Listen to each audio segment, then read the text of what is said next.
நிகழ்ச்சி இன்னும் சிறிது நேரத்தில் துவங்க இருப்பதால் வரவேற்றுக் கொள்வதில் மகிழ்ச்சி அடைகின்றேன். இந்நிகழ்ச்சியில் முதல் தமிழ் ஆர்மிங்க 1 2 3 4 5 6 7 8 9 1 2 3 4 5 6 7 1 2 3 4 5 6 7 8 9 10 11 12 13 14 15 2 3 4 5 6 7 8 9 10 11 12 13 14 15 16 17 18 19 20 21 ராமநாதபுரம் 1 2 3 5 11 12 13 14 15 16 17 18 19 20 21 22 6 7 8 9 10 11 12 13 14 15 16 17 18 19 20 4 5 6 7 8 9 10 11 12 13 14 15 ஓகே ஸ்டார்ட் 1 1 2 3 4 5 6 7 அது வந்து மொழிக்கு வித்தியாசம் அதே இதுதான்.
படைத்து பரிபாலித்துக் கொண்டிருக்கக்கூடிய வல்ல நாயனை போற்றி புகழ்ந்தவனாக அல்ஹம்துலில்லாஹி ரப்பில் ஆலமீன் வஸ்ஸலாத்து வஸ்ஸலாமு அலா அஷ்ரஃபில் அன்பியாஇ வல் முர்சலீன் நபியினா முஹம்மதின் வ அலா ஆலிஹி வ அஸ்ஹாபிஹி அஜ்மஈன். அன்பிற்குரிய சகோதரர்களே, இந்த நிகழ்ச்சியை பொறுத்தவரையில் நாம் இதுவரை பல விளையாட்டு நிகழ்ச்சிகள் மூலமாக நாம் மகிழ்ச்சியை, நமக்கு மத்தியில் சந்தோஷத்தை, மகிழ்ச்சியை நாம் பரிமாறிக்கொண்டோம். ஏனெனில் நாம் இந்த நாட்டிலே ஒரு எந்திரம் போன்ற வாழ்க்கையை வாழ்ந்து கொண்டிருக்கிறோம். காலையில் எழுகிறோம், வேலைக்கு செல்கிறோம், திரும்பி வருகிறோம், சமைக்கிறோம், சாப்பிடுகின்றோம். ஒரு எந்திரம் போன்ற ஒரு வாழ்வை வாழ்ந்து கொண்டிருக்கக்கூடிய நமக்கு இவ்வாறான நிகழ்ச்சிகள் என்ன செய்யும் என்றால் சில மன அமைதிகளை, மன நிம்மதிகளை நமக்கு தரும்.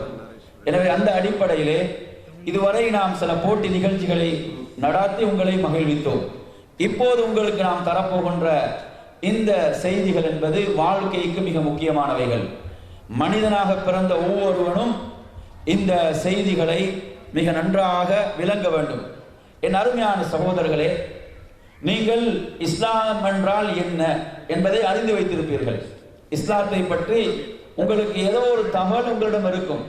அந்த தகவலை பொறுத்தவரையில் அது சில நேரம் இஸ்லாத்தை பற்றி ஒரு நல்ல ஒரு பார்வையை ஏற்படுத்தக்கூடிய தகவலாக இருக்கும், அல்லது ஒரு தவறான பார்வை ஏற்படுத்தக்கூடிய தகவலாக கூட இருக்கும். எனவே அப்படி தவறான பார்வைகள் இருந்தால் உங்களுக்கு கேள்வி கேட்டு அதற்குரிய விடைகளை பெற்றுக்கொள்ளலாம். இப்போது நான் உங்களிடம் மிக முதலாவதாக உங்களுக்கு நான் சொல்லிக்கொள்ள விரும்புகின்ற செய்தி என்னவென்றால், இஸ்லாம் என்பது உங்கள் மார்க்கம். நன்றாக விளங்கிக் கொள்ளுங்கள்.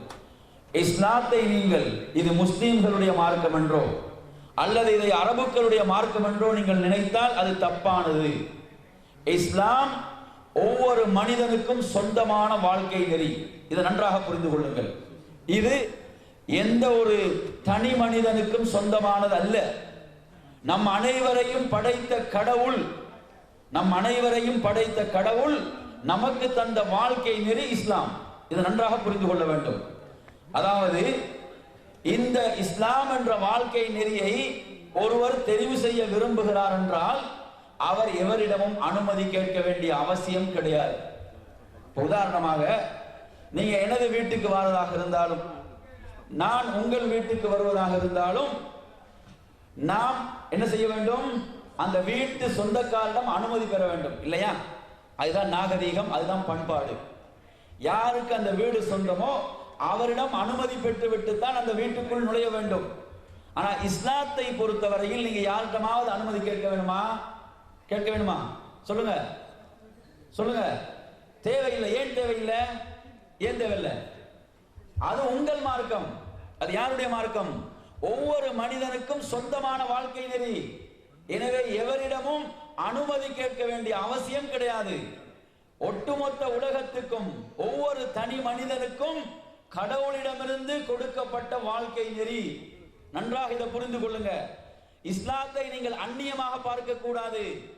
இது எனக்கு சம்பந்தம் கிடையாது, எனது வாழ்க்கைக்கு இது தொடர்பு கிடையாது, அப்படி நீங்கள் பார்க்க கூடாது. இது ஒவ்வொரு தனி மனிதனுக்கும் சொந்தமான வாழ்க்கை நெறி. நன்றாக புரிந்து கொள்ளுங்கள். இது எம்மை எந்த கடவுள் படைத்தானோ அந்த கடவுள் நமக்கு தந்த வாழ்க்கை நெறி. இது ஆழமாக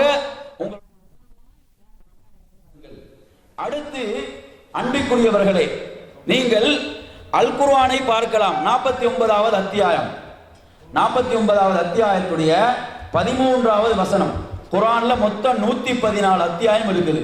குர்ஆன்ல மொத்தம் 114 அத்தியாயம் இருக்குது. அந்த 114 அத்தியாயங்கள்ல இப்ப நான் சொல்லக்கூடிய வசனம் 49ல 13. நல்ல கவனிங்க. இதுல என்ன சொல்லப்படுது என்று சொன்னா, மனிதர்களே மனிதர்களே நாம் உங்களை ஒரு ஆண் ஒரு பெண்ணில் இருந்து படைத்தோம். நல்ல கவனிங்க. இந்த உலகத்தில் சுமார் 700 கோடி மக்கள் வாழுகிறார்கள் என்று சொன்னால் இந்த அனைவர்களும் ஒரு ஆண் ஒரு பெண்ணில் இருந்து பிறந்தவர்கள், அதாவது சகோதரர்கள், ஒரு தாய் தந்தையின் பிள்ளைகள் என்ற இந்த கொள்கையை 14 நூற்றாண்டுகளுக்கு முன்னர் உலகத்துக்கு குர்ஆன் முன்வைத்தது. அப்ப நீங்க எடுத்து பாத்தீங்கன்னா பிறப்பின் அடிப்படையில் உயர்வு தாழ்வு கிடையாது. நாம் பார்க்கிறோம் பிறப்பின் அடிப்படையிலே, ஜாதியின் அடிப்படையிலே, குலத்தின் அடிப்படையிலே, நிறத்தின் அடிப்படையில் எல்லாம் வேற்றுமை பாராட்டுகிறார்கள். ஆனால் குர்ஆன் இஸ்லாம் அதை முழுமையாக நிராகரிக்கிறது. என்ன சொல்கிறது? இஸ்லாம் சொல்கிறது, நீங்கள் அனைவர்களும் ஒரு தாய் தந்தையின் பிள்ளைகள். அப்ப நீங்க எடுத்து பாருங்க, ஜாதியின் அடிப்படையிலே வேற்றுமை பாராட்டப்படுவதை முழுமையாக நிராகரிக்குது, இல்லையா? சரி, அப்படி என்று சொன்னா அந்த கடவுளிடம் யார் உயர்ந்தவர்? யார் உயர்ந்தவர்? அவன் சொல்கிறான், இன்ன அக்ரமக்கும் இந்தல்லாஹி அத்காக்கும் என்று சொல்கிறான். உங்களில் சிறந்தவர் யார் என்றால் கடவுளிடம், அந்த கடவுளிடம் உங்களில் சிறந்தவர் யார் என்று சொன்னால், எவர் தனது இறைவனுக்கு, தன்னை படைத்தவனுக்கு அஞ்சி பயந்து வாழுகிறாரோ அவர்தான் யாரு? அவர்தான் சிறப்புக்குரியவர், அவர்தான் கண்ணியத்துக்குரியவர். அந்த பக்கம் பேசுறாங்க, அந்த பக்கம் கொஞ்சம் அமைதியா இருக்க சொல்லுங்க. அப்ப எனவே நறுமையான சகோதரர்களே, நாம் இங்க என்ன கவனிக்க வேண்டும் என்று சொன்னால், அந்த பக்கம் கொஞ்சம், என் அருமையான சகோதரர்களே, அந்த அடிப்படையிலே பிறப்பின் அடிப்படையிலே, ஜாதியின் அடிப்படையிலே சிறப்பு கிடையாது. இன்னொரு மைக் இருக்கு, அதுதான் சார் இந்த மைக்ல ஏதோ ஒரு பிரச்சனை மாதிரி தெரியுது. என் அருமையான சகோதரர்களே, நாம் இங்கு கவனிக்க வேண்டிய விஷயம் என்னவென்றால், அதாவது ஜாதியின் அடிப்படையிலோ, நிறத்தின் அடிப்படையிலோ, மொழியின் அடிப்படையிலோ உயர்வு என்பது கிடையாது.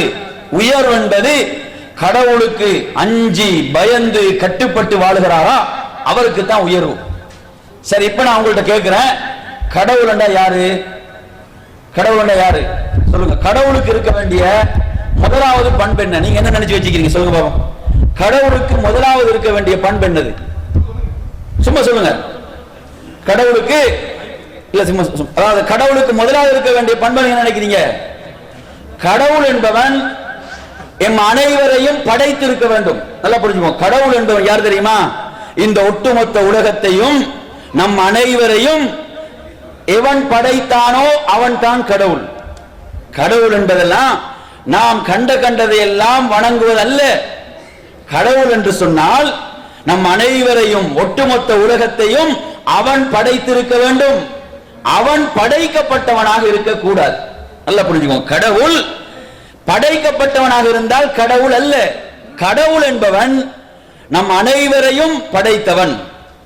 அவன் யாவற்றையும் படைத்தவன் தான் கடவுள். இது நீங்க முதலாவது ஆழமாக உங்களுடைய சிந்தனைகளை வைத்துக் கொள்ளுங்க. கடவுள் என்றால் யார் தெரியுமா? நம் அனைவரையும் படைத்திருக்க வேண்டும், ஒட்டுமொத்த உலகத்தையும் படைத்திருக்க வேண்டும். அவன் தான் கடவுள். கடவுளுக்கு பிறப்பு இருக்க கூடாது. கடவுளுக்கு பிறப்பு இருந்தால் கடவுள் அல்ல. கடவுள் பிறந்தார், இது கடவுள் பிறந்த வருடம், இப்படி கடவுளுக்கு பிறப்பு இருக்கும் என்றால் அவன் கடவுள் அல்ல. கடவுள் என்றால் அவன் யாவற்றையும் படைத்தவனாக இருக்க வேண்டுமே தவிர அவனுக்கு பிறப்பு இருக்க கூடாது. இப்ப நல்ல கவனிங்க, நாம் யாரை கடவுளாக வணங்கி கொண்டிருக்கிறோம்? இந்த தகுதி எல்லாம் இருக்குதா? இந்த பண்புகள் எல்லாம் இருக்குதா? நாம் யாரை கடவுளாக வணங்குகிறோமோ அவனுக்கு இருக்க வேண்டிய முதல் பண்பு, முதல் தகுதி, அவன் யாவற்றையும் படைத்தவன், அனைத்தையும் படைத்தவனாக அவன் இருக்க வேண்டும். அவன் படைக்கப்பட்டவனாக அவன் இருக்கக்கூடாது. அப்ப இஸ்லாம் என்ன சொல்லுது? ஒவ்வொரு தனி மனிதனுடைய சுயமரியாதையும் காக்கிறது. எப்படி காக்குது? அதாவது எம்மை போன்ற மலசலங்களை சுமந்திருக்கக்கூடிய மனிதர்களின் கால்களில் விழுவதை வன்மையாக கண்டிக்கிறது, தடுக்கிறது. ஒவ்வொரு தனி மனிதனின் சுயமரியாதையும் காக்கிறது. இந்த உலகத்தில் நீங்க எடுத்து பார்த்தீங்கன்னா மிக சிறந்த படைப்பு மனிதன் என்று குர்ஆன் சொல்லுது. குர்ஆன்ல நீங்க எடுத்து பாருங்க, 17வது அத்தியாயம் 70வது வசனத்தில் சொல்கிறான், நாம் மனிதனை கண்ணியப்படுத்தினோம். யார் சொல்றது? யாரு? மனிதனை படைத்த கடவுள் சொல்கிறான். மனிதனை படைத்த கடவுள் சொல்கிறான், நாம் மனிதனை கண்ணியப்படுத்தினோம். மனிதனுக்கு அந்த மனிதன் என்பதற்கே ஒரு கண்ணியம் இருக்குது. ஆனா அந்த கண்ணியத்தை அவன் எப்படி காத்துக் கொள்ளலாம், அவன் எப்படி அதை காக்கலாம் என்று சொன்னால், அந்த தன்னை படைத்த கடவுளுக்கு அவன் கட்டுப்பட்டு வாழும் போதுதான் அந்த உயர்வை, கண்ணியத்தை அவனால் காக்க முடியும். அப்ப எனவே கொஞ்சம் நினைச்சு பாருங்க, மனிதன் கண்ணியத்துக்குரியவன் என்றால் மனிதன் தன்னை விட தாழ்வான ஒன்றை வணங்கலாமா? சொல்லுங்க. மனிதன் அவன் தான் கண்ணியத்துக்குரியவன். மனிதனை படைத்த கடவுள் சொல்கிறான், மனிதனை நாம் சிறப்பித்திருக்கிறோம் என்று சொல்றான். அப்படி சொல்லும் போது மனிதன் யாரை வணங்க வேண்டும்? யாரை வணங்க வேண்டும்? படைத்தவனை வணங்குறதா, அல்லது அவர்களாகவே உருவாக்கி கொண்ட சிலைகளை, கற்பனைகளை வணங்குவதா என்று பார்த்தீங்கன்னா, அவர்களாக உருவாக்கி கொண்ட கற்பனைகளை அல்ல, அவர்கள் வணங்க வேண்டியது யாரை? தன்னை படைத்த ஒருவன் இருக்கிறான், அவனைத்தான் வணங்க வேண்டும். அவன் நம்மை கண்ணியப்படுத்தி இருக்கிறான். கொஞ்சம் நினைச்சு பாருங்க, இந்த உலகத்தில் ஒரு சிறந்த படைப்பாக யார் இருக்கிறான்? யாரு? மனிதன். சூரியன் எடுத்து பாருங்க, சூரியன் மூலம் பயனடைவது மனிதன் தான், சந்திரன் மூலம் பயனடைவது மனிதன் தான், காற்றின் மூலம் பயனடைவது மனிதன். இப்படி அனைத்தின் மூலமும் மனிதன் பயனடைகிறான்.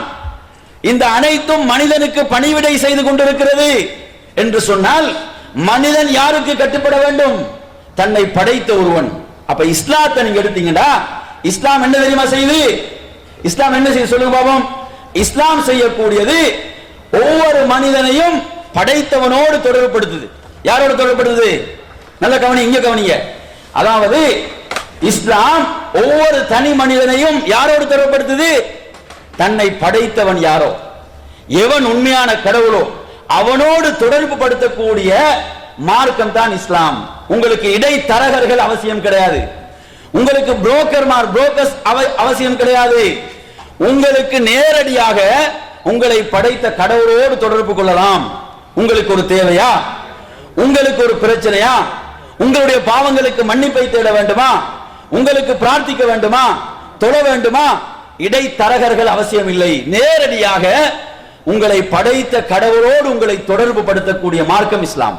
இதுதான் இதனுடைய சிறப்பு தன்மை. இதை நாம் புரிந்து கொள்ள வேண்டும். எனவே நறுமையானவர்களே, நாம் சிந்தனை செய்து பார்க்க வேண்டும். எம்மை அவன் சிறப்பித்திருக்கிறான் என்றால், நான் என்னை விட எல்லா வகையிலும் குறைந்த எந்த சக்தியும் இல்லாத ஒரு சிலையை நான் வணங்குவதா? நான் வணங்க வேண்டியது என்னை படைத்த ஒரு கடவுள் இருக்கிறான், அவன் ஒருவன். அந்த ஒரே கடவுளைத்தான் நான் வணங்கி வழிபட வேண்டும். அதன் மூலம் தான் நான் இவ்வுலகிலும் எனது மரணத்துக்கு பிறகு உள்ள அந்த உண்மையான நிலையான வாழ்விலும் நான் வெற்றி பெறலாம். இது நம் அனைவருக்கும் சொந்தமான இஸ்லாம் இதை சொல்கிறது. இதை நாம் புரிந்து கொள்ள வேண்டும். இதை நீங்கள் அந்நியமாக பார்க்க கூடாது. நாம் எந்த தூய்மையான மார்க்கத்தில் பிறந்தோமோ அந்த தூய்மையான மார்க்கம் சொல்லுது, வணங்கப்படுவதற்கு தகுதியானவன் ஒருவன் தான், அவன் தான் யாவற்றையும் படைத்தவன், நம் அனைவரையும் படைத்தவன். அப்ப எனவே நறுமையான சகோதரர்களே, இப்போது நான் உங்களிடம் கேட்கக்கூடிய முதலாவது கேள்வி என்னவென்று சொன்னால், உங்களிடம் கேட்கக்கூடிய முதலாவது கேள்விக்கு பதில் தெரிந்த சகோதரர்கள் கை உயர்த்தலாம். அதாவது விருந்தினர்கள் மட்டும்தான், விருந்தினர்கள் மட்டும்தான் என்ன செய்யறது? கை உயர்த்துறது. முஸ்லிம் சகோதரர்கள் அல்ல, ஏனைய சகோதரர்கள் விருந்தினர்களாக இந்த நிகழ்ச்சிக்கு அழைக்கப்பட்டவங்க மட்டும்தான் கை உயர்த்தலாம். உங்களுக்கு கேட்கக்கூடிய முதல் கேள்வி என்னவென்றால், என் அருமையானவர்களே, 49வது அத்தியாயத்துடைய 13வது வசனத்துல ஒரு செய்தி உங்களுக்கு சொல்லப்பட்டுச்சு.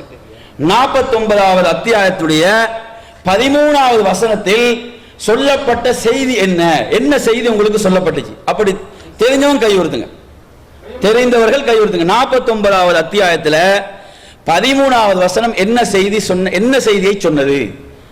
ஞாபகம் உள்ளவங்க கை உயர்த்தலாம். முதலாவது பேரை கேளுங்க, அவர்கிட்ட பேரை கேட்டுதான் பதில் கேட்கணும். பாரதி, சரி, பதில் சொல்லுங்க. அனைவரும் சகோதர சகோதரிகளே. அனைவரும் சகோதர சகோதரிகள் என்பது ஒன்று. அடுத்தது என்னது? இன்னொன்று இருக்குது, முக்கியமான ஒரு செய்தி இருக்குது. அதுல உங்களோட பதில் நாங்க ஏற்றுக்கொண்டோம். ஆனா இன்னொரு முக்கியமான செய்தி, நாங்க எதிர்பார்த்த ஒரு செய்தி வர வேணும். இல்ல அது அவர் எடுத்துரும், அவரை எடுத்துரும், திரும்ப யார்ட்டும் போக தேவையில்லை. அதாவது அடுத்த செய்தி என்னவென்றால், யார் கடவுளுக்கு கட்டுப்பட்டு வாழுகிறாரோ அவர்தான் அல்லாஹ்விடம் கடவுளிடம் சிறப்புக்குரியவர். அதாவது சிறப்பு என்பது, உயர்வு என்பது இந்த உலகத்தினுடைய சுகபோகங்களோ இந்த உலகத்தினுடைய வாழ்வாதாரங்களோ அவர் வாழக்கூடிய அந்த வாழ்க்கையோ இல்லை. அவர் குடிசையிலே வாழலாம், அவர் செய்யக்கூடிய தொழில் ஒரு அற்பமான ஒரு தொழிலாக இருக்கலாம், சுத்தம் செய்யக்கூடிய தொழிலாக, ஏதாவது ஒரு அற்பமான தொழிலாக இருக்கலாம். அவர் எப்படி இருந்தாலும் அது கடவுளுக்கு பிரச்சனை கிடையாது. இந்த உலகத்தில் அவர் எப்படி வாழ்றார் என்பது பிரச்சனை அல்ல. அவர் கடவுளை பயந்து வாழ்றாரா, தன்னை படைத்தவனை அறிந்து அவனை அஞ்சி வாழுகிறாரா, அதான் முக்கியம். எனவே அவனுக்கு, அந்த மனிதனுக்கு தான் சிறப்பும் உயர்வும் என்பது அந்த அதில் உள்ள முக்கியமான மெசேஜ். அவரோட பதில் நாங்கள் ஏற்றுக்கொள்றோம். அவரோட பேரை மட்டும் குறிச்சுக்கோங்க, அவரோட பேர் முக்கியமானது, அவரோட பேர் எடுத்துக்கோங்க. அடுத்ததாக என் அருமையான சகோதரர்களே, அடுத்த இந்த உரையை கவனிங்க. அடுத்த அதில் ஒரு கேள்வி இருக்குது. என்ன கேள்வி என்றால், அதாவது நான் உங்களுக்கு இஸ்லாத்தினுடைய அடிப்படையான கொள்கை, கடவுள் கொள்கை என்னது? ஒரே கடவுள், அவன் தான் நம் அனைவரையும், இந்த ஒட்டுமொத்த உலகத்தையும் படைத்தவன். அவனை தவிர நாம் வேறு யாரையும் வணங்கக்கூடாது. ஏன்? அவன் தான் யாவற்றையும் படைத்தவன், அவன் ஒருவன். அவனுக்கு பிறப்பென்பது கிடையாது, அவன் யாராலும் அவன் பெறப்படவும் இல்லை.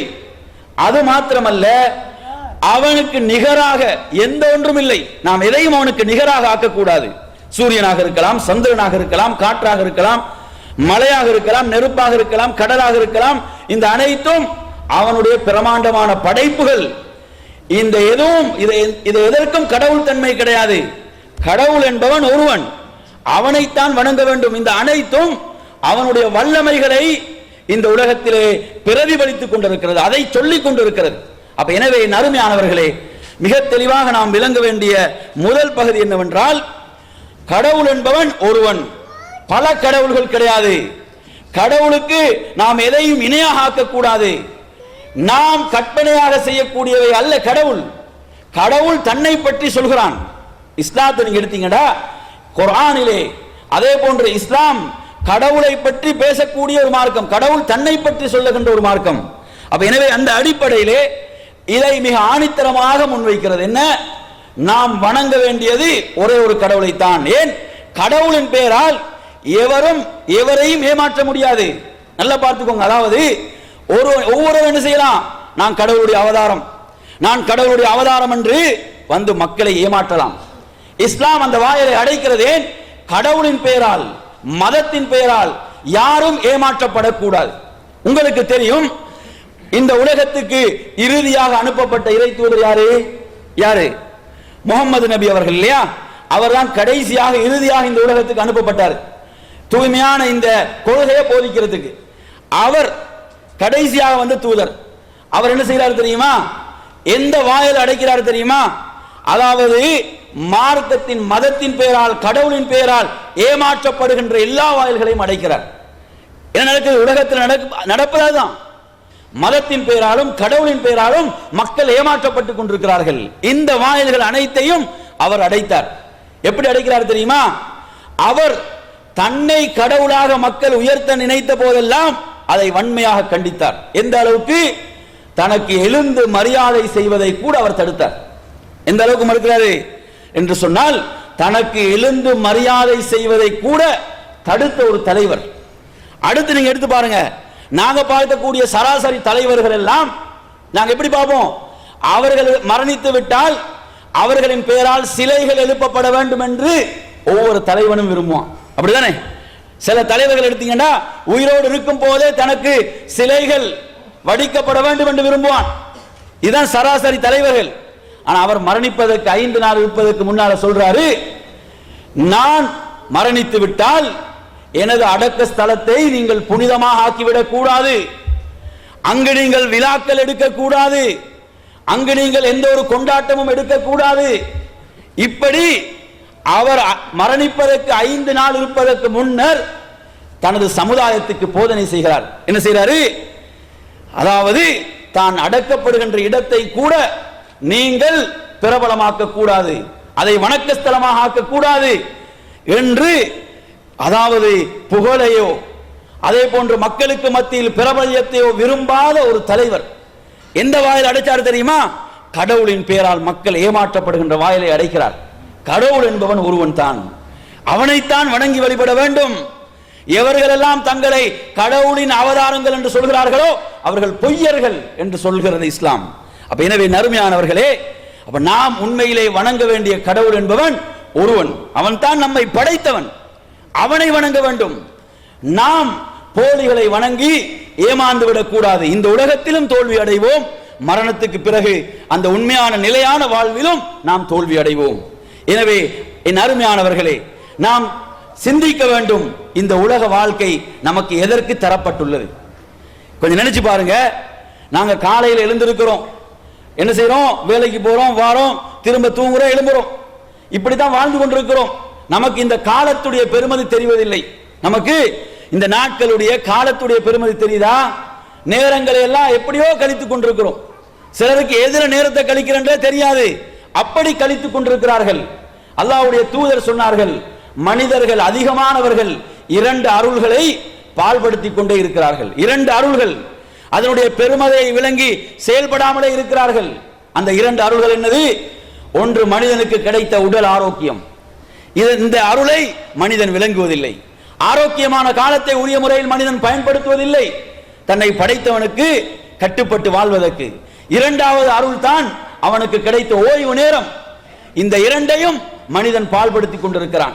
என் அருமையானவர்களே, நமக்கு தரப்பட்ட இந்த வாழ்க்கை எதற்கு தரப்பட்டிருக்குது? நான் உங்கள்கிட்ட ஒரு கேள்வி கேட்கிறேன். இந்த உலகத்தில் சிந்திப்பதற்குரிய சக்தி கொடுக்கப்பட்ட ஒரு படைப்பினமாக இருந்து அது யாரு? யாரு? மனிதன் தான். 6 அறிவு கொடுக்கப்பட்டவன் யாரு சொல்லப்படுது? மனிதன் தான் சொல்லப்படுது. இப்ப நான் உங்கள்கிட்ட கேட்கிறேன், மனிதன் இந்த உலகத்திலே வாழ்வதற்கு 6வது ஒரு அறிவு தேவையா தேவையில்லையா? தேவையா இல்லையா? தேவையில்லையா? அப்ப நீங்க தேவை என்று சொன்னா, அப்ப ஏனைய 5 அறிவு உள்ள மிருகங்கள் எல்லாம் உலகத்தில் வாழுதா இல்லையா? வாழுது. அப்ப தேவையா இல்லையா? அப்ப அது எப்படி வாழுது? 5 அறிவு உள்ளது வாழுதுன்னு சொல்றீங்க. அப்ப வாழ்றதுக்கு 6வது அறிவு தேவைன்னு நீங்க சொல்லணும். ஏன்னா அது வாழுது. 5 அறிவு கொடுக்கப்பட்டவைகள் வாழுகிறதா இல்லையா? வாழுகிறது. வாழுதா இல்லையா? வாழுது. அதாவது நல்லா புரிஞ்சுக்கோங்க, வாழ்வதற்கு தேவையில்லை, வாழ்வதற்கு தேவையில்லை. ஏன்? 5 அறிவு கொடுக்கப்பட்டவைகள் எல்லாம் வாழுகின்றன, அதற்கு தேவையில்லை. எதற்கு தேவை தெரியுமா? சிந்திப்பதற்கும், எது சத்தியமான உண்மையான வழி, என்னை படைத்த ஒருவன் இருக்கிறான், அவனை அறிந்து விளங்கி அவனுக்கு கட்டுப்பட்டு வாழ்வதற்கு தான் தேவை. சாப்பிடுவதற்கும் தூங்குவதற்கும் தேவையில்லை. ஏன்? அதை ஏனையவைகளும் செய்து கொண்டிருக்கின்றன. சாப்பிடுவதையும் தூங்குவதையும் தனது உடல் இச்சைகளை நிறைவேற்றுவதை ஏனையவைகளும் செய்து கொண்டிருக்கின்றன. அதற்கு தேவையில்லை. எதற்கு தெரியுமா தேவை? தேவை தன்னை படைத்தோருவன் இருக்கிறான், அவனுக்கு கட்டுப்பட்டு வாழ்வதற்கு ஆறாவது ஒரு அறிவு தேவை. அதுல பயன்படுத்துறோமா? அதுல அது பயன்படுத்தப்படுதா? கொஞ்சம் நினைச்சு பாருங்க. அப்ப எனவே நறுமையானவர்களே, நம்மை படைத்த ஒருவன் நமக்கு ஒரு வாழ்க்கை நெறியை தந்திருக்கிறான். இப்ப நம்மை அவன் படைத்து விட்டு வெறுமனை விட்டு விடவில்லை, நமக்கு ஒரு வாழ்க்கை நெறியை தந்திருக்கிறான். அதுதான் இஸ்லாம். இஸ்லாத்தை நீங்க எடுத்து பாருங்க, அது யாருக்கும் சொந்தமான நெறி அல்ல. குர்ஆன் சொல்லுது, இன்னத்தீன இந்தல்லாஹில் இஸ்லாம், அல்லாஹ்விடத்திலே ஏற்றுக்கொள்ளப்பட்ட ஒரே வாழ்க்கை நெறி இஸ்லாம் தான். நம்மை படைத்தவன் சொல்கிறான், அவன் நமக்கு ஒரு வாழ்க்கை நெறியை தந்திருக்கிறான். மனிதனை படைத்தவன், அவனுக்கு தெரியும் மனிதன் எப்படி வாழ வேண்டும், மனிதன் வாழ்வதற்குரிய வழிகாட்டலை எப்படி கொடுக்க வேண்டும் என்று படைத்தவனுக்கு தெரியும். அவன் ஒரு நிறைவான வாழ்க்கை நெறியை நமக்கு தந்தான். காலையில் எழுந்தது முதல் நாம் தூங்க செல்லும் வரை, நாம் பிறந்ததிலிருந்து மரணிக்கும் வரை ஒரு முழுமையான எல்லா வழிகாட்டல்களையும் கொண்ட ஒரு வாழ்க்கை நெறிதான் இஸ்லாம். எனவே இந்த வாழ்க்கை நெறி என்பது ஒட்டுமொத்த உலகத்துக்கும் கொடுக்கப்பட்டது. இந்த வாழ்க்கை நெறிய நாம் பின்பற்றினால் நிச்சயமாக நாம் இந்த உலகத்திலும் மரணத்துக்கு பிறகும் நாம் அந்த நிலையான வாழ்விலும் வெற்றி பெறுவோம். இது ஒரு நிறைவான வாழ்க்கை நெறி. அடுத்தது ஒரு எளிமையான வாழ்க்கை நெறி. நிறைவானது, எளிமையானது. இது சிரமமே கிடையாது. ஏன் தெரியுமா? அவன் சொல்கிறான், யுரீதுல்லாஹு பிக்குமுல் யுஸ்ர். நம்மை படைத்தவன் சொல்கிறான், உங்களுக்கு அவன் எளிதைத்தான் விரும்புகிறான். வலா யுரீது பிக்குமுல் உஸ்ர். அவன் ஒருபோதும் உங்களுக்கு அவன் சிரமத்தை விரும்பவே இல்லை, எளிதை விரும்புகிறான் நம்மை படைத்தவன். அப்ப எனவே நாம் எதை நோக்கி சென்று கொண்டிருக்கிறோம்? நாம் படைத்தவனை விட்டு திருப்பப்பட்டு கொண்டிருக்கிறோம். நம்மை படைத்தவனை நாம் உரிய முறையிலே விளங்க வேண்டும். அவனை முழுமையாக நாம் ஏற்று நாம் வாழ்ந்தால் வெற்றி பெறலாம். அவன் நமக்கு தந்த வாழ்க்கை தான் இந்த வாழ்க்கை. 50 வருடங்கள் 60 வருடங்கள் நாம முடிவு செஞ்சதா? சவுதிக்கு வாரத்துக்கு வேணுமெண்டா நீங்க யாரையாவது அணுகிருப்பீங்க, ஒரு ஏஜென்சிக்கு போய்த்திருப்பீங்க, பாஸ்போர்ட்டை கொடுத்திருப்பீங்க, மெடிக்கல் எடுத்திருப்பீங்க, எல்லாம் செஞ்சிருப்பீங்க. உலகத்துக்கு வாரத்துக்கு நீங்க ஏதாவது முயற்சி செஞ்சீங்களா? இல்லை. நம்மை அவன்தான் இந்த உலகத்துக்கு நம்மை படைத்தான். எதற்கு படைத்தான்? அவனை கட்டுப்பட்டு அஞ்சி பயந்து வாழ்வதற்கு. சரி, உங்களிடம் இரண்டாவது கேள்வியை கேட்கிறேன். கேள்விக்கு பதில் தெரிந்த சகோதரர்கள் பதில் சொல்லலாம். கேள்வி என்னவென்றால், இறுதியாக இந்த உலகத்துக்கு அனுப்பப்பட்ட இறை தூதர் யாரு? முகமது நபி அவர்கள், அப்படித்தானே? சரி, அவர்கள் தான் இந்த உலகத்துக்கு இறுதியாக அனுப்பப்பட்டவர். அவர் மரணிப்பதற்கு 5 நாட்கள் இருப்பதற்கு முன்னால் இந்த உலகத்துக்கு அவர் எதை போதனை செய்தார்? தனது தோழர்களுக்கு எதை போதனை செய்தார்? தெரிந்தவர்கள் கையுறுத்தலாம், தெரிந்தவர்கள் கையுறுத்தலாம். அவர் அவர் அந்த அங்க இருக்கிறார். அவர் முதல்ல அவரோட பேரை கேளுங்க.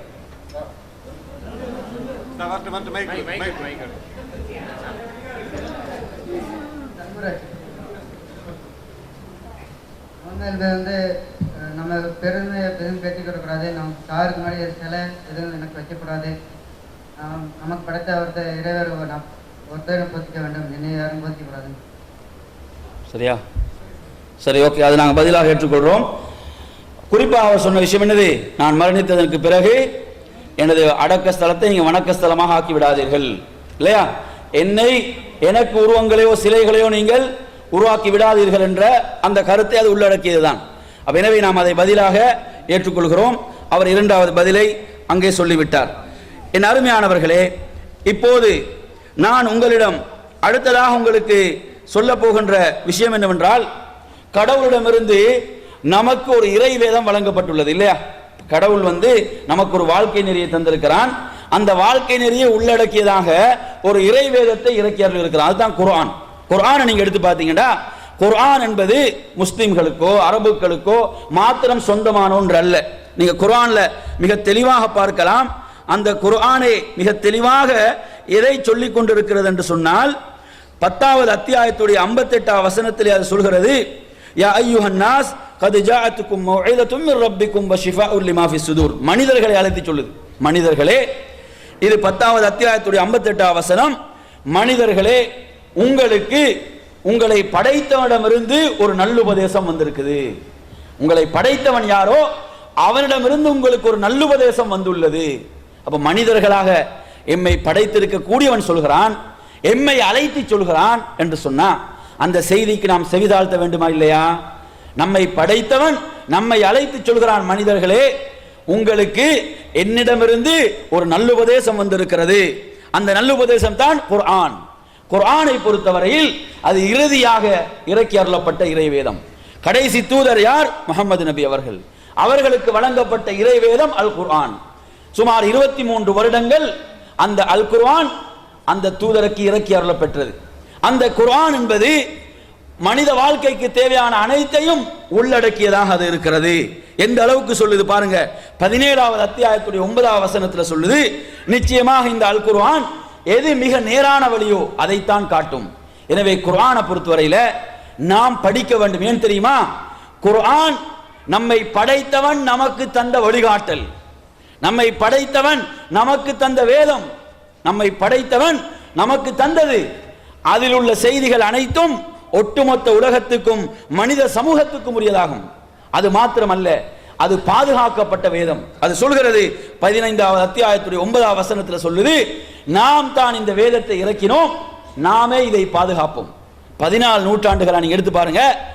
அந்த கடவுள் செய்த இந்த வாக்குறுதியை யாராலும் மீற முடிஞ்சதா?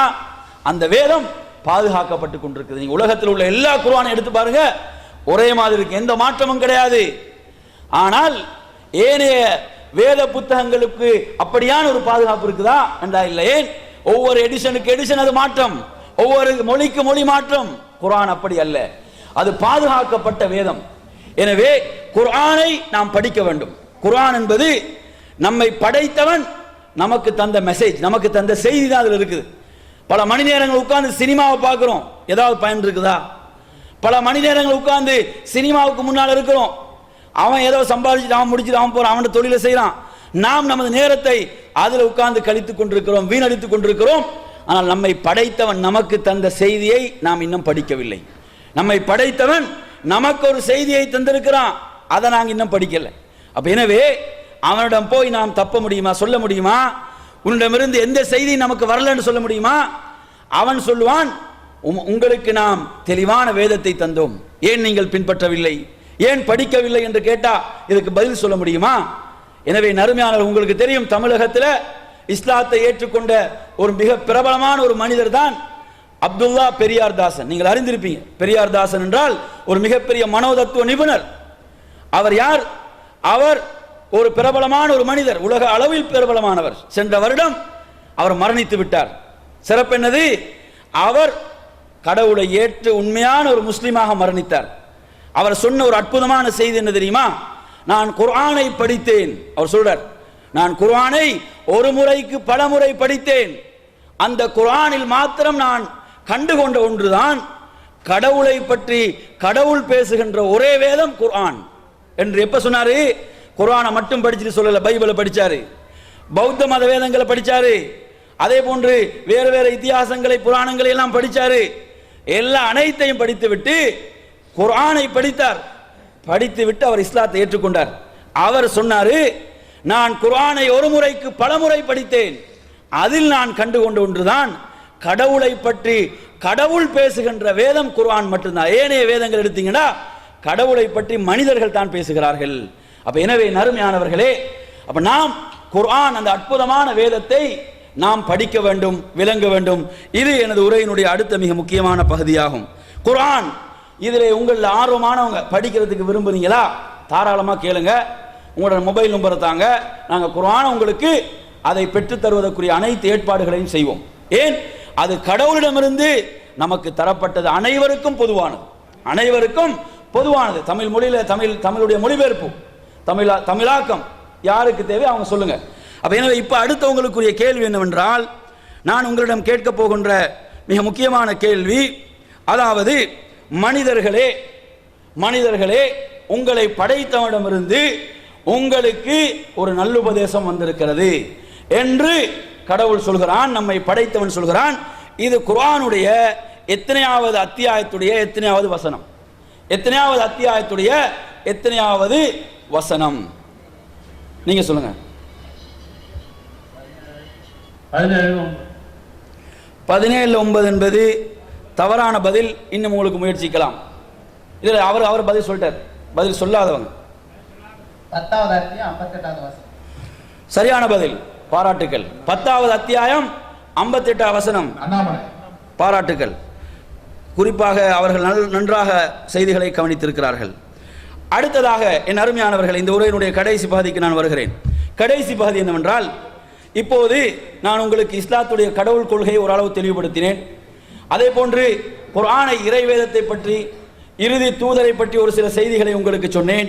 அடுத்து இறுதியாக இதில் உங்களுக்கு சொல்ல போவது முஸ்லிம் என்றால் யாரு? முஸ்லிம் என்றால் யார்? சொல்லுங்க பாபா, நீங்க யாராவது சொல்லுங்க பாபா. முஸ்லிம் என்றால் யாரு நீங்க சொல்லுவீங்க? முஸ்லிம் என்றால் யார்? நீங்க என்ன விளங்கி வச்சுக்கிறீங்க? முஸ்லிம் என்றால் யாரு? சொல்லுங்க பாபா, யாராவது சொல்லுங்க பாபா. சகோதரர்கள், முஸ்லிம் என்றால் யார் சொல்றீங்களா?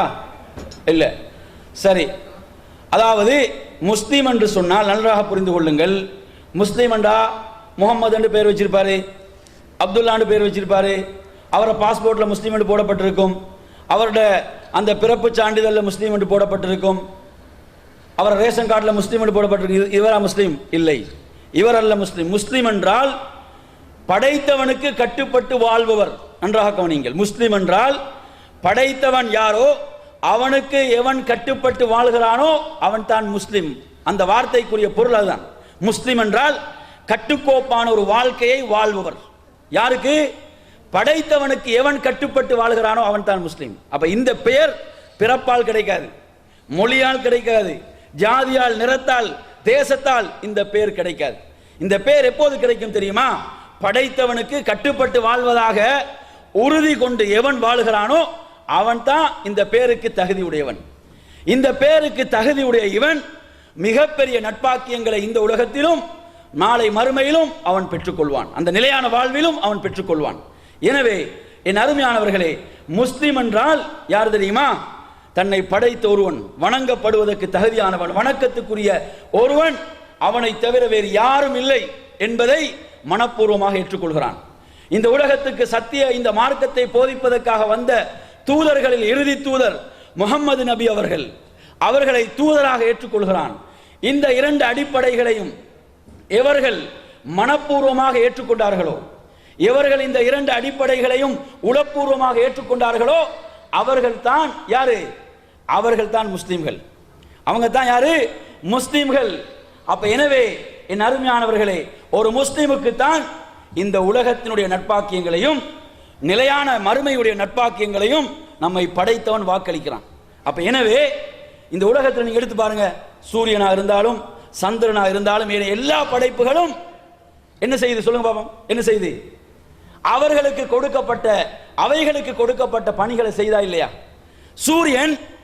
சூரியனுக்கு கொடுக்கப்பட்ட பணியை செய்தா இல்லையா? செய்து. சந்திரன் அதற்குரிய பணியை செய்தா இல்லையா? ஒவ்வொன்றும் அதற்குரிய பணிகளை செய்தால் அவைகள் முஸ்லிம்கள். நன்றாக விளங்குங்கள். படைத்தவனுக்கு அவைகள் கட்டுப்படுகின்றன. அவைகள் அதற்கு என்ன பணி கொடுக்கப்பட்டதோ அதை எப்பயாவது மீறி இருக்குதா? கொஞ்சம் நினைச்சு பாருங்க. எப்பயாவது அதற்கு கொடுக்கப்பட்ட பணியை அது செய்யாமல் இருந்திருக்குதா? ஆனா மனிதன், அனைத்து வசதிகளும் செய்து கொடுக்கப்பட்ட மனிதன் படைத்தவனுக்கு கட்டுப்படவில்லை. படைத்தவனுக்கு அவன் கட்டுப்பட்டு வாழ்வதில்லை. இதுதான் வேதனை, இதுதான் கவலை. ஏனைய ஐயறிவு கொடுக்கப்பட்டவைகள் எல்லாம் கடவுளை அறிந்து கட்டுப்பட்டு வாழுகிறது. ஆனால் ஆறறிவு கொடுக்கப்பட்ட மனிதன் படைத்தவனை புரியாமல் எதையோ வணங்கி கொண்டிருக்கிறான். எனவே நறுமையானவர்களே, இஸ்லாம் மிக ஒரு எளிய வாழ்க்கை நெறி, எளிதான வாழ்க்கை நெறி. இந்த நெறியிலே நான் சொன்ன இந்த இரண்டு அடிப்படைகளை எவர்கள் ஏற்றுக்கொள்வார்களோ அவங்க யாரு? அவர்கள் முஸ்லிம்கள். அப்ப எனவே இதுவரை நான் உங்களுக்கு இஸ்லாத்தை பற்றி ஒரு அளவு விளக்கங்களை தந்தேன். உங்களுக்கு இப்போது ஏதாவது சந்தேகங்கள், கேள்விகள் இஸ்லாம் தொடர்பாக இருந்தால் தாராளமாக கேட்டு விளக்கம் பெறலாம். அதற்கு முன்னர் இறுதியாக ஒரு கேள்வியை மாத்திரம் நான் இதிலே கேட்கலாம் என்று நினைக்கிறேன். அந்த கேள்வி என்னவென்றால், என் அருமையான சகோதரர்களே, முஸ்லிம் என்றால் யார்? முஸ்லிம் என்றால் யார்? இதுதான் உங்களுக்கான கேள்வி. பதில் தெரிந்தவர்கள் கையுறுத்தலாம். பதில் தெரிந்த சகோதரர்கள் கையுறுத்தலாம். முஸ்லிம் என்றால் யார்? இவர் கொடுங்க, கேளுங்க, சொல்லுங்க. கடவுளுக்கு பயந்து நடக்கிறார்களோ அவர்களும் யார் ஒருவர் கடவுளுக்கு பயந்து நடக்கின்றார்களோ அவர்கள் முஸ்லீம் என்பது சரியான பதில். சரி, அடுத்து இன்னொரு ஒரு கேள்வி. அவர் நீங்க உட்கார்ந்துருங்க. ஒருவர் முஸ்லீமாக மாறுவதற்கு பேர் என்ன? சங்கர். ஒருவர் முஸ்லீமாக மாறுவதற்கு நான் சொன்னேன் 2 கொள்கைகளை மனப்பூர்வமாக ஏற்றுக்கொள்ள வேண்டும் என்று சொன்னேன். ஒருவர் முஸ்லீமாக மாறுவதற்கு 2 கொள்கைகளை மனப்பூர்வமாக ஏற்றுக்கொள்ள வேண்டும் என்று சொன்னேன். அந்த 2 கொள்கைகளும் என்ன? தெரிந்தவர்கள் கையுறுத்தலாம். அந்த 2 கொள்கைகளும் நம்பிக்கைகளும் என்ன? தெரிந்த சகோதரர்கள் கையுறுத்தலாம். அந்த 2 நம்பிக்கைகளையும் மனப்பூர்வமாக ஏற்றுக்கொள்ளும் போது அவர் யாரு? அவர் முஸ்லீமாக மாறுவார். அந்த 2 இந்த அடிப்படைகளும் என்ன? அந்த நம்பிக்கைகளும் என்ன? யாருக்காவது தெரியுமா? தெரிந்தவங்க கையுறுத்துங்க. அவர் பரிசு வாங்க விடுங்க. வேற யாராவது பரிசு வாங்காதவர்கள் இல்லை, வேற கேள்வியை மாற்ற நிறைய பேர் சந்தர்ப்பம் கொடுக்க வேணும். யாருக்கு பதில் தெரியுமா? அதில் பதில் தெரியாதா?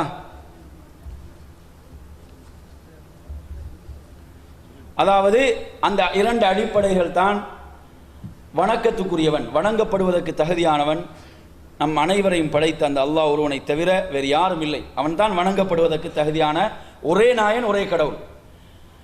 இந்த தூய கொள்கையை போதிப்பதற்கு இறுதியாக இந்த உலகத்துக்கு அனுப்பப்பட்ட தூதர் தான் முஹம்மது நபி அவர்கள். அவர்களை கடவுளுடைய தூதராக நான் மனப்பூர்வமாக ஏற்றுக்கொள்கிறேன். எனவே அருமையான சகோதரர்களே, இங்க யாராவது சகோதரர்கள் மனப்பூர்வமாக இஸ்லாத்தை ஏற்று வாழ்வதற்கு விரும்புறீங்களா? தாராளமாக வாயில் திறந்திருக்கிறேன். அது அனைவருக்கும் சொந்தமான வாழ்க்கை நெறி. சில சகோதரர் இருப்பாங்க, அவங்களுக்கு இஸ்லாத்தை ஏற்றுக்கொள்ள ஒரு விருப்பம் இருக்கும், அவங்களுக்கு மனசில் ஒரு நெருக்கடி இருக்கும், ஏதோ இல்லை. இது அனைவருக்கும் பொதுவான வாழ்க்கை நெறி. அது மாத்திரமல்ல, இஸ்லாத்தை படிக்க விரும்புறீங்களா? தாராளமாக வாயில் திறந்திருக்குது. உங்களுக்கு வேண்டிய சந்தேகங்கள், கேள்விகள் அதை பற்றி கேட்டு விளக்கம் பெறலாம். அந்த வாயில்கள் திறந்திருக்கிறது. எனவே அதற்காகத்தான் நாம் இருக்கிறோம். அந்த அடிப்படையில் இப்போது உங்களுக்கு கேள்விகளுக்கான ஒரு சந்தர்ப்பம். அதற்கு முன்னால் எங்களுடைய சகோதரர் பாலா என்ன செஞ்சாரு? அவர் இஸ்லாத்தை ஏற்றுக்கொண்ட ஒரு சகோதரர், அவர் மனப்பூர்வமாக ஏற்றுக்கொண்டார். அவருடைய குடும்பத்திலும் பலர் இஸ்லாத்தை ஏற்றுக்கொண்டிருக்கிறாங்க. அவர்கள் இப்போ உங்களுக்கு முன்னால் என்ன செய்வாங்கன்னு சொன்னா, அந்த தூய கலிமாவை சொல்வார்கள். அவர்களை நாம் அழைக்கிறோம். சகோதரர் பாலா அவர்கள் அழைக்கிறோம். அஷ்ஷேக் அப்துல் அசீஸ் ஹதீப் அவர் யாருண்டா, அவராக மனப்பூர்வமாக அவர் இஸ்லாத்தை ஏற்றுக்கொண்டார். அவருக்கு அந்த இஸ்லாத்துடைய தூய்மையான அந்த 2 அடிப்படைகளை இவர் சொல்லிக் கொடுப்பார்.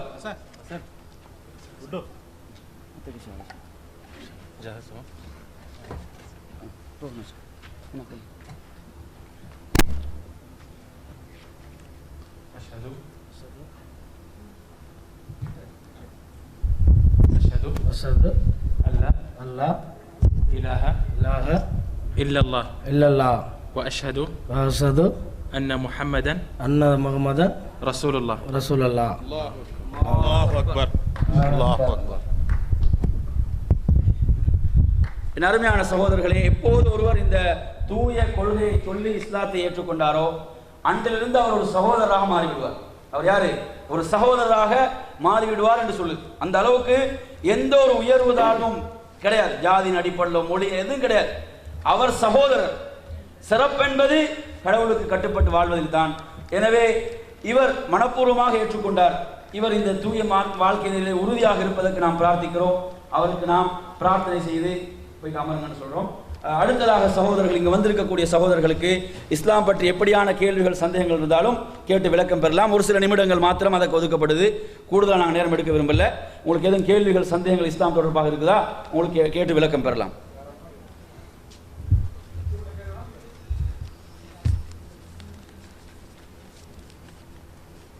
பரிசுகள் லிஸ்ட் எடுத்துருங்க. 4 பேர் கேள்வி அவருக்கு ஒரு பரிசு போட்டுருங்க. இவர் கடைசி இஸ்லாத்தை ஏற்றுக்கொண்டாரு, அவருக்கு ஒரு பரிசு போடுங்க. இது நாங்கள் பரிசு கொடுக்க வேண்டியது மொபைலில் பத்திரிக்கை.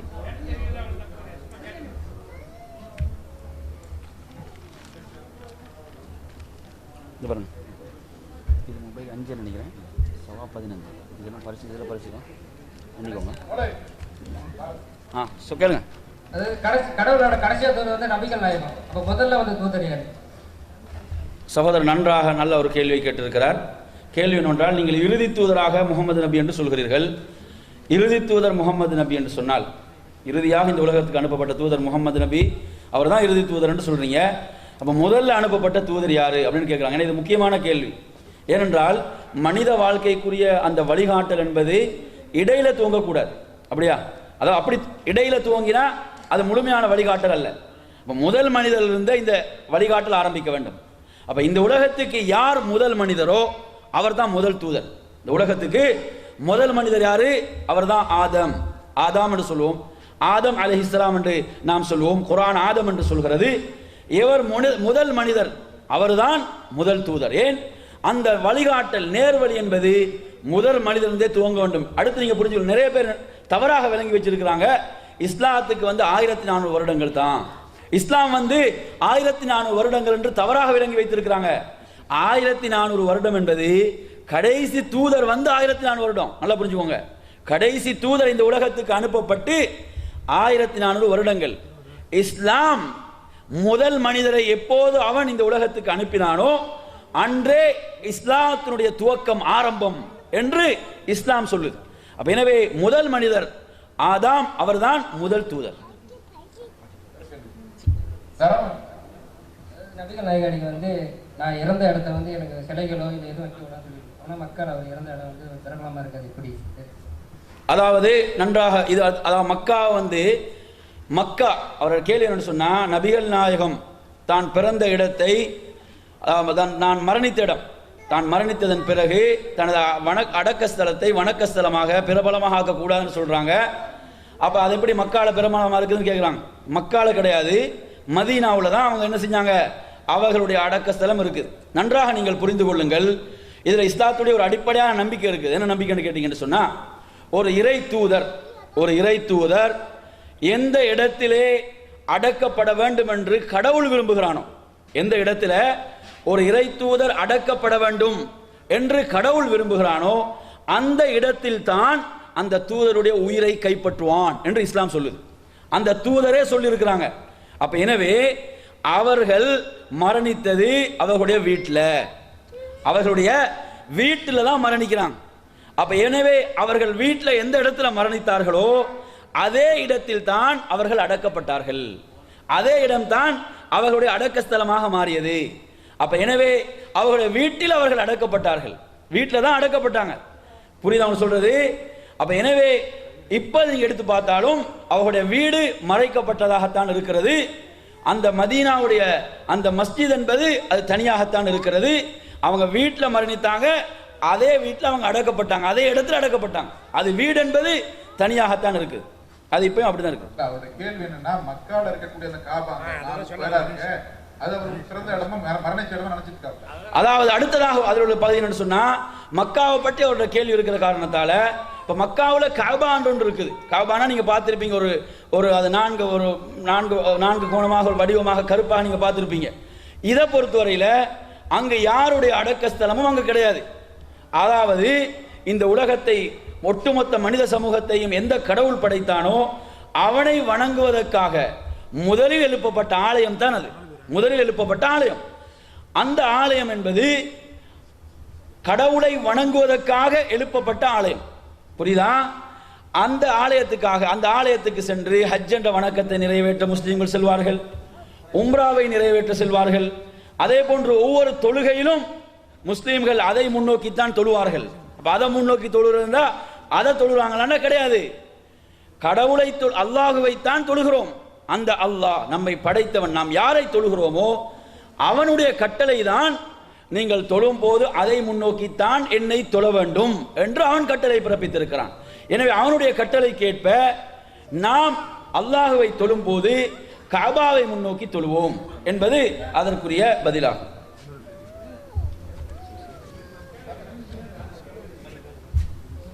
மக்கா மதீனாவுக்கு முஸ்லீம்ல போகணும்னு சொல்றாங்க. ஆனா எல்லாருக்கும் ஒரே கடவுள் சொல்றீங்க, எதுக்கு மத்தவங்க போகணும்?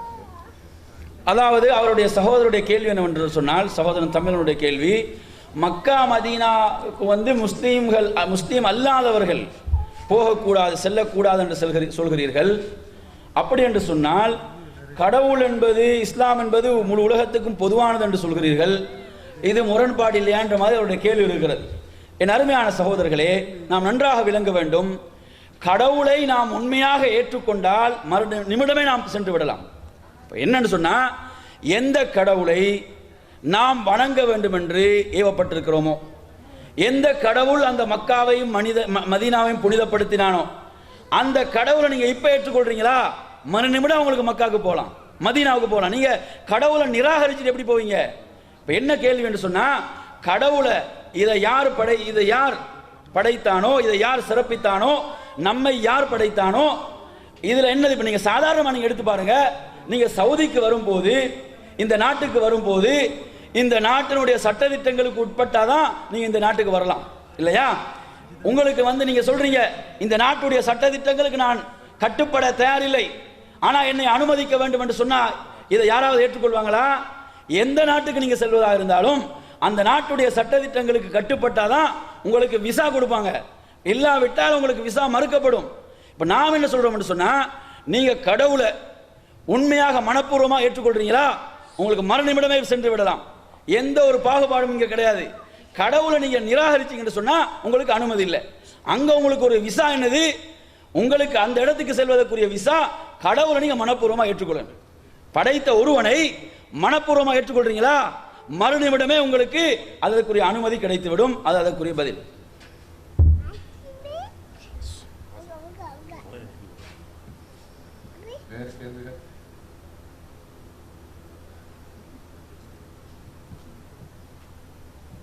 உங்களுடைய நேரங்களும் அதிகமாக கழிந்து செல்கின்ற காரணத்தால் இப்போ 9 மணி ஆகிட்டு, காலை எத்தனை மணி டியூட்டி உங்களுக்கு?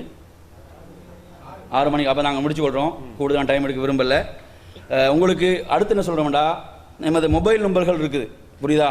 உங்களுக்கு இஸ்லாத்தை பற்றி இதை விட உங்களுக்கு ஃப்ரீயாக உட்கார்ந்து டிஸ்கஸ் பண்ண வேணுமா அப்படின்னு சொன்னால் தாராளமாக நீங்கள் ஃபோன் பண்ணுங்கள், நாங்கள் வாரோம், உட்கார்ந்து உங்களுக்கு வேண்டிய விஷயங்கள், இதை சந்தேகங்களுக்கு பேசலாம், புரியுதா? இதுக்கு என்னுடைய மொபைல் நம்பர்கள் தேவைண்டா, மொபைல் நம்பர்களை தாராளமாக நீங்கள் குறித்து கொள்ளலாம். இதில் உங்களுக்கு இஸ்லாம் சம்பந்தம் எப்படியான கேள்விகள் வேணாலும் செய்யலாம், கேட்டு விளக்கம் பெறலாம். என்ன நம்பர் 0504774197. இந்த நம்பரை சகோதரன் எடுத்துக்கொள்ளலாம். உங்களுக்கு யாருக்கு இதை பற்றி சந்தேகம் இருக்குதா, பல மணி நேரங்கள் உட்காந்து டிஸ்கஸ் பண்ணலாம். ஏன்னா இப்போ நிறைய பேர் இருக்கிறாங்க, நாளைக்கு டியூட்டிக்கு போக வேண்டிய ஒரு சிக்கனம் இருக்கிறதால கூடுதலான டைம் எடுக்க நாங்கள் விரும்பலை. அடுத்து நாங்கள் நிகழ்ச்சி ஆரம்பிக்கிறது நமக்கு நிறைய நேரம் போணுச்சு, ஏன்னா மக்கள் வராத காரணத்தால். இப்போது நாம் நமது பரிசுகள் என்ற பகுதிக்கு போகிறோம். இவ்வளவு நேரம் மிக சிறப்பாக இந்த நிகழ்ச்சியை இங்கே நடத்துவதற்கு அனைத்து உதவிகளையும் வழங்கிய உங்கள் அனைவருக்கும் முதலிலே எங்களுடைய நன்றியை தெரிவித்துக் கொண்டு, அல் ஹோபர் இஸ்லாமிய நடுவத்தின் சார்பாக தமிழ் பிரிவு நடத்திய இந்த நிகழ்ச்சிக்கு மிகவும் ஆக்கமும் ஊக்கமும் தந்து உதவி செய்த அப்துல் அசீஸ் அல் ஹத்தீப் அவர்களுக்கு எங்களுடைய மனமார்ந்த நன்றியை முதலில் தெரிவித்துக் கொள்கின்றோம். ஜஸாக்கல்லாஹ் ஹைரன். அதே போன்று சகோதரர் அபூபக்கர் அவர்களுக்கு எங்களுடைய நன்றியை தெரிவித்துக் கொள்கின்றோம். ஜஸாக்குமுல்லாஹ் ஹைரன். அது மட்டுமல்லாமல் இந்த நிகழ்ச்சியை நடைபெறுவதற்காக அல் ஹோபர் இருந்து இங்கே வருகை தந்து நிகழ்ச்சியில் இருக்கக்கூடிய போட்டிக்கும் சரி, இங்கே கேள்வி பதில் நிகழ்ச்சிக்கும் முழுவதுமாக ஒத்துழைத்த தன்னார்வல தொண்டர்கள் அனைவருக்கும், அதே போன்று இங்கே கலந்து கொண்ட முஸ்லிம் அல்லாத மாற்று மத சகோதரர்கள் அனைவருக்கும், எல்லாவற்றிற்கும் மேலாக உங்கள் மத்தியிலே சிறப்புரையாற்றிய சகோதரர் அல் ஹோபர் இஸ்லாமிய நடுவத்தின் தமிழ் பிரிவு அழைப்பாளராக இருக்கக்கூடிய சகோதரர் அஸ்கர் மௌலவி அவர்களுக்கும் எங்களுடைய நன்றியை தெரிவித்துக் கொள்கின்றோம். ஜஸாக்குமுல்லாஹ் ஹைரன். சுப்ஹானக்கல்லாஹும்ம வ பிஹம்திக அஷ்ஹது அல்லா இலாஹா இல்லா அன்த அஸ்தக்ஃபிருக வ அத்தூபு இலைக்.